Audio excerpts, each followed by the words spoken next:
Hello. I'm recording an intro way after I made this video, but I realized I didn't do one. I think I was just nervous and wanted to do it. But hello, my name's Uri. This is the first video I'm ever doing in this sort of format, so I'm really excited. I'm trying to think of a name. I don't know. Something similar to, I know Nina Simone says like girl talk was when they talked about Marx and Lenin and stuff. So I want to do something like that, which is really cool. But yeah, I hope you enjoy. I'm excited to be doing this. First video, I think is a pretty cool idea. Like, just in general, like seeing how all like these great thinkers talked about literature and like especially Kanafani, Fanon, and Mao, literature, media, and culture, and the way that is used and weaponized, and the way we think about aggravations or colonial mentalities aren't just how we think about it like physically, which is also very true, but the way it's also infiltrated in the culture and everything that we consume and how it becomes. Yeah, well, we'll get into it. But yeah, thank you for watching. Let's do it. In our day and age, we are flooded with media, information, visual and verbal cues more than ever, due to just the accessibility of all of them bombarding us, whether it be on social media or on our phones, whatever apps we may use. That's not anything new, so that's not really what we will be investigating today. Today, what I want to investigate is how certain literature, media, and culture have been weaponized historically to justify certain political behaviors, and especially us, a generation that has so much access to just media or consumption in general. I think it is important for us to understand how to analyze, identify, and combat these certain propaganda mechanisms so that we can be more in control for our future and our own political analysis and understanding. We will be mainly referencing a couple of authors, some of which answer this question directly and some more indirectly, and some of which give us direct countermeasures on how to identify, analyze, or combat these certain measures. Just so you can see, these are some of the books. We'll be looking at them more in depth later, but yeah. The main question I will be tackling that I referenced before is best explained and investigated in Ghassan Kanafani's book on Zionist literature, which I will be heavily basing myself on due to the strength and power of its investigation. He looks at how Zionism as a concept was developed way before any political movement for Zionism really came about, and it is thanks to certain creation and development of vocabulary, narrative, and the otherizing and dehumanizing of Palestinians that really gave a backbone to political Zionism. In the first words of the introduction, he writes, "The Zionist movement used the weapon of literature in a manner only matched by its politics. Zionist literature was a crucial and indivisible part of the movement, which political Zionism employed extensively, not only for its propaganda efforts, but for its political and military campaigns as well." He then goes on to show how this abundance of literature in the end, hand in hand with the political movement, created a unified position, rendering this literature more a propagandistic symphony than a creative endeavor. Kanafani demonstrates that in periods of prosperity for Jewish people, whether it be in Germany in the 18th century or England in the 19th century, where Jewish people were starting to gain more and more rights, that a certain strata of Jewish people started fighting and looking forward for a Zionist future. The backdrop of this is the release of two books, Harrington and Ivanhoe, both released in the early 19th century, both of which were noteworthy to some extent for, as Kanafani says, employing virtuous Jewish characters at such an early period of the history of the English novel, a natural reflection of the increasing sense of enlightenment and anti-racism on the part of these novels' readership. The Jewish characters in these books fit the mold of a Jewish representation in England, one which exemplifies a reality in which Jewish people can live in England and be equals amongst the people, one of cohabitation and social integration. This goes against any sort of Zionist chauvinistic intention, one that wants to depart from any sort of social integration and move towards a means of chauvinistic superiority. One clear example of this is in Benjamin Disraeli's book, The Wondrous Tale of Alroy. Benjamin Disraeli, twice Prime Minister of the United Kingdom, was an English Jewish-born political personality with considerable influence and power. In 1833, before becoming Prime Minister, he wrote the book The Wondrous Tale of Alroy, which would become a staple reference for the new Jewish Zionist hero who rejects any chance of any social integration. As Kanafani writes, in order to reject the romantic Jewish hero, and along with the idea of social integration, Disraeli had to offer an alternative solution, which, at this early historical stage of Zionism, was stunningly clear: racism. Disraeli took the claim of Jewish superiority to its inevitable conclusion by turning it into a conquering force.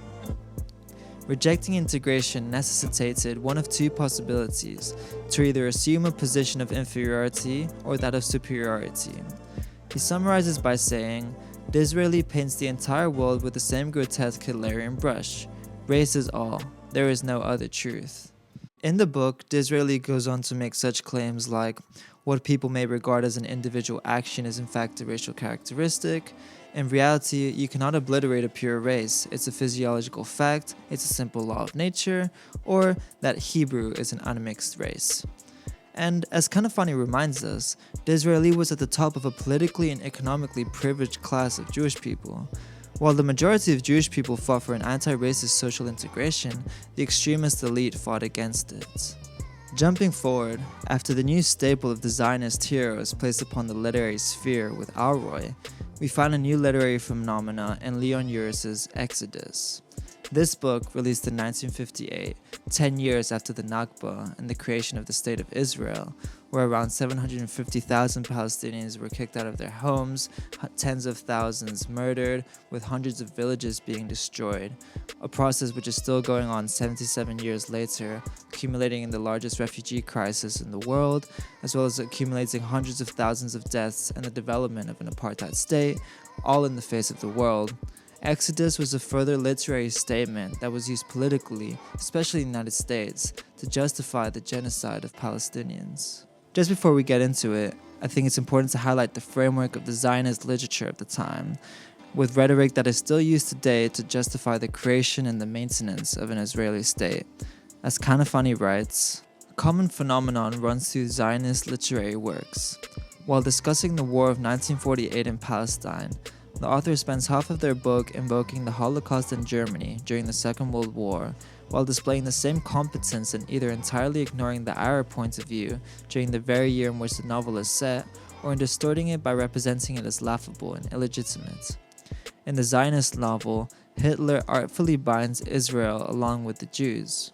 He is a protagonist who is just as effective as any Zionist one in ruthlessly paving the way for the conquerors of Palestine. This gives proof of what I like to call bullshit colonial morality, which takes the systemic mass murder of millions of Jewish people in Europe, and instead of thinking, oh, let's work to create a socially integrated Europe in which Jewish people are protected from anything like this ever happening again, and burdening ourselves with the crimes that we have committed, the European and the US powers alongside Zionism took advantage of the situation to impose further misery on Arab Palestinians who now carry the burden of morality of the Holocaust for stealing and imposing themselves on Jewish land, which they had already been inhabiting and cohabiting alongside Palestinian Jews for 2,000 years. To summarize, the Zionist writers concerned with the following themes in their work: absolute Jewish superiority and the infallible hero, the position vis-a-vis the Arabs in particular, and other peoples more generally, the character of the Jewish people and how they relate to Israel, and Zionist justifications of conquering Palestine, which include emphasizing anti-Jewish oppression in general and Hitler's massacres in particular. In writing a review about the book Exodus, John Kimsch, another Zionist, referenced by Ghassan Kanafani, writes in his review of the book, Uris has written a book which has been more widely read by the present generation of American Jews, and probably also of English Jews, than the Bible, and which is better known to the younger generations than the Bible, and largely accepted by it as the authentic version of how the State of Israel came to be established. Uris put sex, success, and James Bondism into Zionism. He gave the Jewish masses of all income groups the image they had been longing for. The only problem Urs did not manage to overcome is how to reconcile the facts with his fiction. He left that to others. This will not be easy, but it will not be achieved by critics who point to the literary and historical shortcomings of Exodus, however real these may be. For this is the image of Israel that is fixed no more firmly in the mind of the generations of our day than is that projected by either Herzl, Weizmann, and even Ben-Gurion. This is the amalgamation of all the points referenced before. This literary piece, now read more than the Bible, has become the centerpiece for Israeli justification and facts. No longer are the historical Zionist mouthpieces of Herzl, Weizmann, and Ben-Gurion even necessary, because through this book, which has more fiction than anything, we create the new Zionist hero who is only measured against itself, and the new superhero becomes real in the eyes of the Zionist who intends to justify its colonial expedition. As Kanafani himself states, committing technical and historical errors can suddenly count as merits, much like what has happened in countless Zionist literary works. In the book, we find constant reiterations of how not only the Jewish fighter is superior to everyone, but it is because of the spiritual and physical attachment it has to the land it is fighting for. In the book, the English officer Malcolm says, "I like Jewish soldiers. The Hebrew warrior is the finest, for he fights and lives close to ideals. This land is real to him." We also find a 12-year-old named Dove, who becomes the best forger of documents among the Polish resistance, and single-handedly countering the gunfire of 3 infamous and well-armed villains. Not only demonstrating the supreme strength that Jewish fighters have, but contrasting it with the stupidity of Arab fighters, who not only are not fighting for anything, since the land isn't theirs, but as a result are also cowards. Their morality is also put into question, as Kanafani explains. This sense of superiority also includes the moral dimension as well, as Jews who bomb Arab cities ensure that they do not entail any destruction or casualties, whereas Arab bombs, astonishingly, only kill children. Such pictures and claims seem ludicrous if one actually revises what has been going on for the past year and a half in Palestine, where Israel has bombarded tens of thousands of children, as well as the cruel strategic bombardment of hospitals, refugee camps, alongside the blocking of entering of aid into Gaza. By flipping the narrative, Israel can always claim moral superiority due to the fictitious colonial claims and narratives, which one can also see in the poem of the White Man's Burden, or how Macron recently stated that African states should be thankful to France because of what France has given them, which is a ridiculous statement to make if one studies and sees French colonialism, but he can easily say that because of the narrative that has been created by the global north about the beasts in the south. In the process of furthering colonial conquests, justification and superiority are necessary in order to realize the oppression, murder, and stealing of land, because like it is represented in the infamous poem of the White Man's Burden, the colonizer needs to be represented as saving the colonized from their own innate savagery. One clear example of this is in French colonialism in Algeria. In Fanon's book, A Dying Colonialism, he talks about how the French weaponized the concept of the veil that women wear to try and demonstrate the evil nature of Algerian men, who in their eyes forced their female counterparts into constant subjugation, perfectly reflected in the forcing of the veil upon them. As Fanon writes, "The officials of the French administration in Algeria, committed to destroying the people's originality and under instructions to bring about the disintegration at whatever costs of forms of existence likely to evoke a national reality directly or indirectly, were to concentrate their efforts on the wearing of the veil, which was looked upon at this juncture as a symbol of the status of the Algerian woman. The dominant administration solemnly undertook to defend this woman, pictured as humiliated, sequestered, cloistered. The behavior of the Algerian was very firmly denounced and described as medieval and barbaric. The French intention was to show and to demonstrate to the Algerian woman how oppressed they actually were, which is ironic considering that they were colonizing them at the same time, and to have a clear intention of framing all that was Algerian culture as backwards, and what was really necessary for a prosperous Algeria wasn't self-determination, freedom, or control of their own land and politics, but rather the acceptance that the white European culture, whatever that may be, was dominant and inherently good, in contrast with the inherently bad native culture. All of this boils down to control. In what ways is it easiest to control the population you are trying to oppress? You can put the people against each other. You can try and convince them that they are backwards and that the oppressor is the ultimate figure, Or if none of that works, as we saw in the late 50s in Cape Verde with Amilcar Cabral and the Portuguese, you can always try to put it down with violence. And as Fanon says, the colonizer always owns the monopoly of the violence. In regards to the veil and the real intentions behind the unveiling of the Algerian woman, Fanon says, "This woman who sees without being seen frustrates the colonizer. There is no reciprocity. She does not yield herself, does not give herself, does not offer herself. At the level of the psychological strata of the occupier, the evocation of this freedom given to the sadism of the conqueror, to his eroticism. Thus the rape of the Algerian woman in the dream of a European is always preceded by a rending of the veil. We here witness a double deflowering. Likewise, the woman's conduct is never one of consent or acceptance, but of abject humility. This can be seen clearly in today's world as well with Palestine, as we saw before with Ghassan Kanafani, or with Fanon's observation of the unveiling of the Algerian woman. We can see it with the pink washing that was weaponized by part of Zionists in the Israeli state as means to justify the genocide on the Palestinian people. Throughout the whole Israeli occupation in Palestine, there's been a concerted effort by part of Israel and the Zionist population to demonstrate a backwardness of the Palestinian people and attract any support by part of LGBTQ+ members and its allies to ever support a free Palestine. One example of this is a picture taken by an IDF soldier in November of 2023 with a gay pride flag in Palestine with the words written on it, "In the name of love," in English and in Arabic. He told the New York Post, written in an article by Israeli news outlet Mako, written by Zionist journalist Idan Yosef Yamin, that he decided to hoist the pride flag on the tank as a sign of protest against the murderous and cruel policy of the Hamas terrorist organization against LGBT people. He then says, "In the first few days, I saw Arabic writing on many houses, Bismillah, which means in the name of God.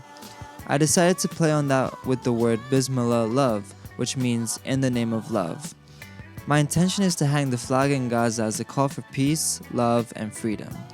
The article ends with the following message: "We can all only hope that the presence of the pride flag in Gaza manages to change a few opinions in the Western world, and also among liberal Palestinians, wherever they may be, because no matter what happens from now on, Gaza's gay history truly began with Yoav Atzmoni." Let's break this down slowly. Firstly, he talks about how he decided to write the words "in the name of love" on the flag, and how he was inspired to do that by the word Bismillah, which is written on the top of a lot of Palestinian houses, some of which he decidedly took the picture in front of, which are now completely destroyed, its families either refugees or dead, all in the name of moral superiority, all in the name of gay rights across the world. Out of the tens of thousands of Palestinians who've been brutally murdered by the Israeli regime, some of those Palestinians were probably gay, or trans, or had their own sexual or gender identity, whose bodies you're now standing over, murdered by your weapons, all in the name of their safety? Let us not forget, some of the biggest Zionists in the world are people like Bolsonaro, Trump, Elon Musk, Milei, all who have or are currently undoing all the rights and freedoms for gay people in their own country. Yet we are meant to believe that they support this colonial mission for the sake of gay people in Gaza? Let us not be mistaken, this has nothing to do with rights, prosperity, and freedom, but rather is the continuation of a colonial mission which can only exist if it has the support or even the silence of a liberal population which has none of its own political guiding consciousness and will believe any sort of propaganda disguised as a moral guiding feature for the barbarians that they are colonizing.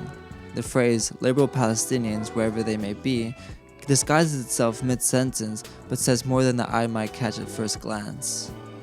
Wherever they may be is a sinister reference to the fact that many Palestinians have been kicked out of their land by force, and as Kanafani was telling us before in the Zionist narrative, it is because it is not their land, and thus it is not something that they really fight for or that they can even appeal to, and that they should submit themselves to the manifest destiny of Zionists. Creating a call for liberal Palestinians, Palestinians who in Zionist eyes are morally correct, is to recreate a call for Palestinians to desist themselves from the land, to desist themselves from resistance, to desist themselves from a right to return, which is their birth and human rights, which millions of Palestinians can't do.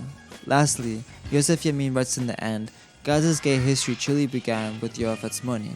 a phrase which eliminates any presupposed history of gay people in Palestine and creates the narrative that any sort of progression, in this case for gay rights, only begins the moment an Israeli soldier comes in and by force imposes its moral superiority. Palestinians, in Zionist eyes, can't fight for their future because they aren't morally imposing enough, they aren't strong enough, and they have a culture which reigns supreme and needs the help of a white Israeli soldier to come and save them from their misery. In reality, the conditions which create such a situation are ones of colonial imposition.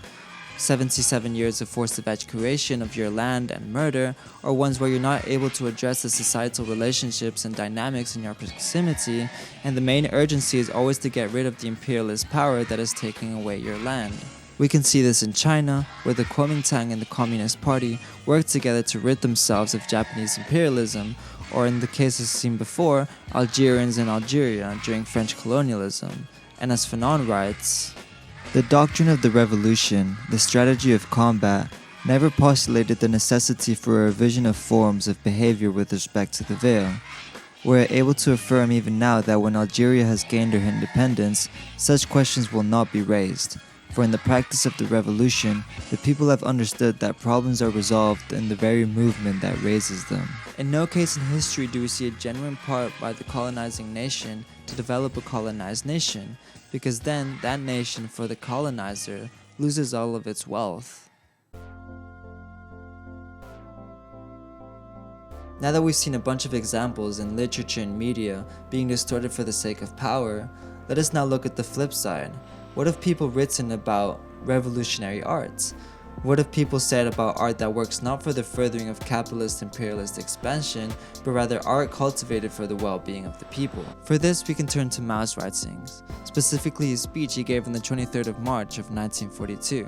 So as a political base to start on, regardless of art, but when analyzing anything in society, we need to put our Marxist thinking caps on, and we need to remember that we are scientists, and we base ourselves on reality and not based on what I like to call beady flies, abstract nothingness. Mao writes in the beginning of his speech, and I like to preface that this book that I'm read, where all of the speeches are, is in Spanish, so I translated it from Spanish and English, so there may be some faults, but I think it should be fine.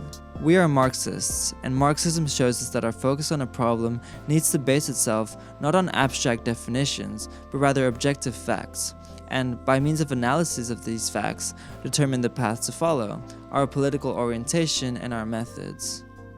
Mao goes on to say that 90% of the Chinese population is made up of workers, peasants, soldiers, or the urban petite bourgeoisie, and as so, our art and our literature are, in first place, for the workers which make up the class which leads the revolution, in second place, for the peasants who make up the biggest number of reliable allies in the revolution, in third place, for the armed workers and peasants, in fourth place, the mass workers of the petite bourgeoisie, together with their intellectuality, are also allies in the revolution and able to collaborate in a lasting way with us. Our art and our literature must destine themselves to those four popular nucleuses mentioned before, and must assume the position of the proletariat and not of the petite bourgeoisie. Obviously, the makeup of Chinese society in the 1940s is not the same as the makeup today in China today or anywhere else in the world, but what Mao is getting at is us as artists need to understand who our audience is, and we need to understand the problems of society as it relates to them.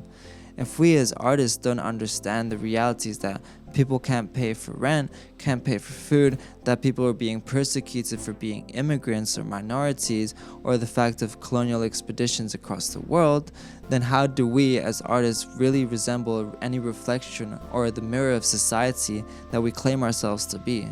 That is why it is more important now than ever to have political artists. I don't necessarily mean that all of your art has to necessarily be political or about the revolution, but we need artists who organize, who read revolutionary theory, who actively protest, in order to have a solid unity between artists who are transparent in their fight to change society that surrounds them. And ultimately that will culminate in a change of art, because art ends up being a reflection of ourselves and our society. If we transform ourselves and other people do so as well in organizing, political participation, political education, it is inevitable that all of our art will become revolutionary. Examples we can see of this is Ghassan Kanafani, who was the editor-in-chief of the Al-Hadaf newspaper, which was the media structure of the PFLP, which was the Popular Front of the Liberation of Palestine, which in his words was not limited to propaganda, but extended itself to education and so forth. We see this today with several independent news media outlets such as Breakthrough News or the People's Dispatch, who work to provide alternative coverage and analysis to the corporate news outlets which dominate our media landscape. We have organizations such as Artists Against Apartheid, who work as a unified front of artists against imperialist actions globally. In filming this in April 29th, the People's Forum offers for everyone Understanding Zionism education classes, which are directed to help us equip ourselves with a deep understanding of the Zionist project so we know how to combat it. Just in case anyone is curious, the books that we've referenced today are On Zionist Literature by Ghassan Kanafani. We also referenced the selected political writings of Ghassan Kanafani, referenced Art, Literature, and Press, which I found in a secondhand book fair, but it's Writings of Lenin and Mao, talking about art, literature, and the press, which is freaking amazing. Also, we talked about Undying Colonialism and Dying Colonialism by Frantz Fanon, definitely a must read. And Orientalism, we didn't really reference this, but I'm still reading this. I inspired myself a lot on what he's talking about. If you want even way better analysis than what I'm talking about, this is definitely a book to read. But yeah, I recommend all of the books that I talked about here. That's why I made this video. But yeah, before I leave, I just want to leave y'all with one last Ghassan Kanafani quote, which is written in the beginning of On Zionist Literature, which always sticks out to me and kind of remember and keep us motivated for further study, which is, all that this study hopes to achieve is to shed new light to that exacting principle: know your enemy. So yeah, thank you for watching. Do all that, like, share, and subscribe magic. And yeah, if anything, I hope you got something out of this. Hope it motivated you to maybe read one of these books, do your own reading, or be like, what are these people saying in this article, in this literature? And further our own analysis and become better readers, better people, better artists, better revolutionaries. So yeah.